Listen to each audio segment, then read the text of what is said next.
મકાઈનું ખેતર. એક જંગલ હતું.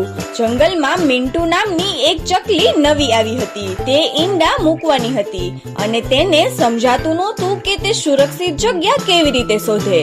તે ખૂબ જ ચિંતિત હતી. તે સમયે તેને કાલુ કાગડો દેખાય છે. તે તેમની પાસે જાય છે.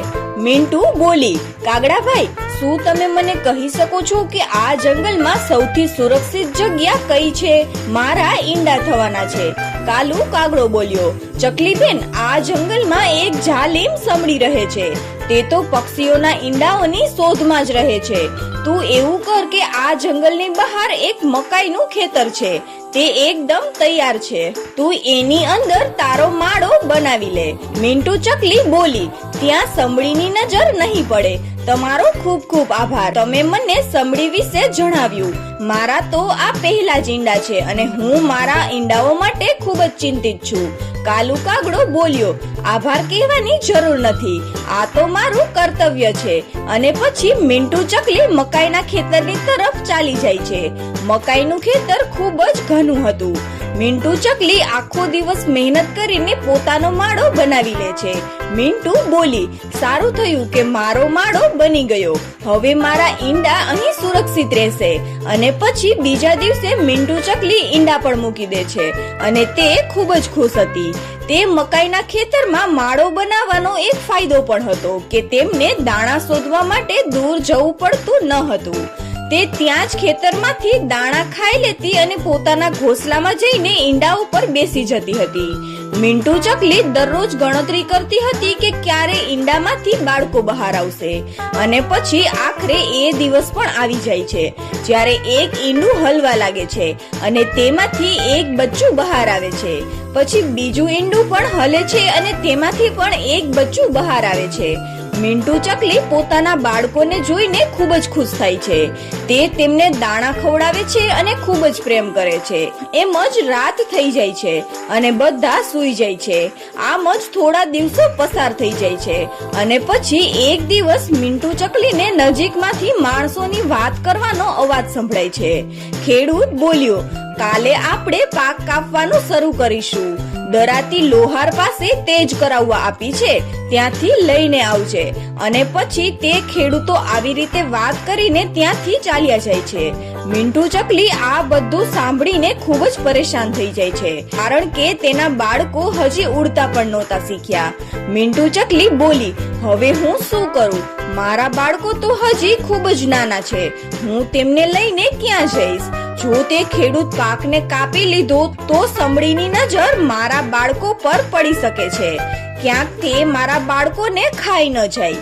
મિન્ટુ ચકલી ખૂબ જ ચિંતિત થઈ જાય છે અને કાલુ કાગડા પાસે જાય છે. કાલુ કાગડો બોલ્યો, આવ મિન્ટુ, આવ. તું કેમ છે અને તારા બાળકો કેમ છે? મિન્ટુ ચકલી બોલી, હા કાગડાભાઈ, હું સારી છું અને મારા બાળકો પણ સારા છે. પણ હવે હું મુશ્કેલીમાં ફસાણી છું. કાલુ કાગડો બોલ્યો, પણ હવે શું મુશ્કેલી આવી છે? મિન્ટુ ચકલી કાગડાને આખી વાત કહે છે. કાલુ કાગડો બોલ્યો, મિન્ટુ, આ તો મુશ્કેલીની વાત છે. તારા બાળકો ત્યાં સુરક્ષિત છે. જો તું તેમને ક્યાંક બીજી જગ્યાએ લઈને જઈશ તો સમડી તેમને ખાઈ જશે. મારા મનમાં એક વિચાર આવે છે. આપણે એ માણસો પાસે જઈએ અને તેમને વિનંતી કરીએ કે થોડા દિવસ માટે પાક ન કાપે. મિન્ટુ ચકલી બોલી, કાગડાભાઈ, શું તેઓ આપણી વાત માની જશે? કાલુ કાગડો બોલ્યો, મિન્ટુ, કેટલાક માણસો સ્વાર્થી હોય છે પણ કેટલાક સારા પણ હોય છે. ચાલ જઈએ અને વાત કરીએ.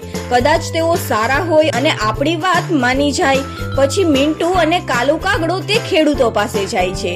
મિન્ટુ બોલી, કાગડાભાઈ, આજ છે તે માણસ જે પાક કાપવાની વાત કરી રહ્યા હતા. કાલુ કાગડો બોલ્યો, બરાબર, તું અહીં જ બેસ, હું સાવધાનીથી વાત કરું છું. કાલુ કાગડો બોલ્યો, એ ખેડૂત ભાઈ, તમે ખૂબ સારા લાગો છો. શું તમે મારી એક વાત માની શકો છો? ખેડૂત બોલ્યો, કહો, શું વાત છે? કાલુ કાગડો બોલ્યો, તમે થોડા દિવસ તમારી મકાઈનો પાક ન કાપતા કારણ કે મારી મિત્ર મિન્ટુના નાના નાના બાળકો તમારા ખેતરમાં છે. તેઓ હજી ઉડી પણ નથી શકતા. તેમણે ઉડવામાં 2-3 દિવસ લાગી જશે. ખેડૂત બોલ્યા, કાગડા, શું તું પાગલ થઈ ગયો છે? એક સામાન્ય ચકલીના બાળકો માટે અમે અમારી કિંમતી પાક કઈ રીતે બરબાદ કરીએ? વરસાદ ક્યારે શરૂ થઈ જાય તેમની ખબર નથી. જો વરસાદ આવી ગયો તો અમારો પાક તો બરબાદ થઈ જશે. ચાલ અહીંથી ભાગ, નહીં તો હું મારીશ તને. કાગડો ત્યાંથી પાછો આવી જાય છે. મિન્ટુ બોલી, શું થયું કાગડા ભાઈ? શું ખેડૂતો માન્યા? કાલુ કાગડો બોલ્યો, ના મિન્ટુ, તે માણસ બહુ લાલચી હતો. તેને આપણી કોઈ પરવા નથી. હવે આપણે શું કરીએ? મિન્ટુ ચકલી બોલી, કાગડાભાઈ, તે માણસ કહી રહ્યો હતો કે દરાતી લોહાર પાસે છે. આપણે લોહાર પાસે જઈએ અને તેમને વિનંતી કરીએ કે થોડાક દિવસ દરાતી તેજ કરીને ન આપે.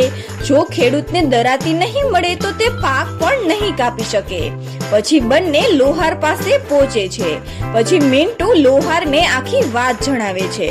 લોહાર બોલ્યો, ચકલી, તને તારા બાળકોની ચિંતા છે, પણ જો હું દરાતી તેજ નહીં કરું તો ખેડૂત મને પૈસા નહીં આપે.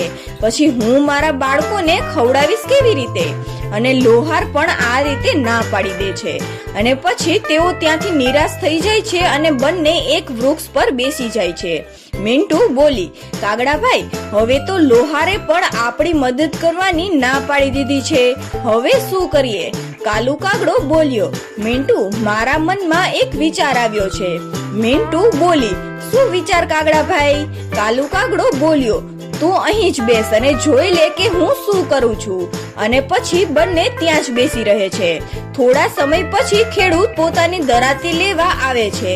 જેમ જ તે દરાતી લઈને જવા લાગે છે કે કાલુ કાગડો તરત જ તેમની પાસેથી દરાતીને છીનવી લે છે અને ઉડી જાય છે. કાગડો દરાતી લઈને સીધો સમુદ્ર તરફ જાય છે અને દરાતી સમુદ્રમાં ફેંકી દે છે. કાલુ કાગડો બોલ્યો, હવે કાપો પાક. ખેડૂત કાગડાની ચાલાકી જોઈને આશ્ચર્યચકિત થઈ જાય છે. હવે નવી દરાતી બનવામાં 2-4 દિવસ લાગી જવાના છે. કાગડો પાછો આવે છે અને કહે છે કે મિન્ટુ, જો ઘી સીધી આંગળીએ ના નીકળે તો આંગળીને વાકી કરવી પડે છે. અને બંને હસવા લાગે છે. આમ 3-4 દિવસ પસાર થઈ જાય છે અને હવે મિન્ટુ ચકલીના બાળકો પણ ઉડવા લાગ્યા હતા. અને મિન્ટુ ચકલી પોતાના બાળકોને લઈને તે ખેતર છોડીને જતી રહે છે. તો બાળ મિત્રો, આ વાર્તા પરથી આપણને શીખવા મળે છે કે મુશ્કેલી આવે ત્યારે હિંમત અને સમજદારીથી કામ લો તો ઉકેલ જરૂર મળે છે.